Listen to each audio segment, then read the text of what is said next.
And one of the most important things I did, which happened not very long before I met the man that I'm now married to, was I made a decision that I would never again date someone with a drug or alcohol problem.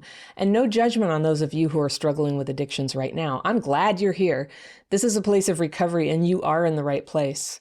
But I knew that after all I'd been through with addicts and alcoholics in my family of origin, and then dating relationships, that for me, that was going to have to be a red line. And that's not who I was going to date anymore. And I wrote it down. And I was almost afraid to do that, to declare it, because of another New Age myth that had gotten into my head and had been preventing me from being clear like that. And it was this one: be careful what you wish for. I didn't think I believed it, but I had absorbed this idea that some people have, that you can tell the universe what you want and then it will give it to you. But that it's a cruel and capricious universe, or the idea that God himself is just waiting for you to wish for the wrong thing, and then bam, you wanted someone who was loyal, you got a stalker. Or you wanted someone who liked adventure, oh no, she ran off with a skydiving instructor. You forgot to ask for the rest of it, right? That's the myth. And again, I get the point that sometimes we haven't yet developed a clear picture of what we want.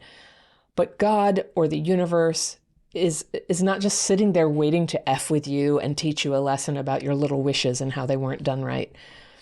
I'm a person who believes in God, as most of you know. And if you don't believe in God, I just encourage you to translate what I'm going to say to something that makes sense for you and fits your experience. But what we're created for is for good. And I knew when I hit bottom with the second drug addict boyfriend I had, he died actually. And I knew that I was not at all where I was meant to be. And that if I was going to be in a relationship, it needed to support the good that was already in me. And it needed to support my potential, and that I would know if a man was the right one for me by the sign that his presence made my life better, that I became better. And I knew that needed to work two ways, that he would know it was good if he became a better version of himself when he was around me. So I was never mistreated. I was never disrespected. I was never ashamed of being with the man who's now my husband. And that's what God wants for me, is to be loved and befriended and treated well.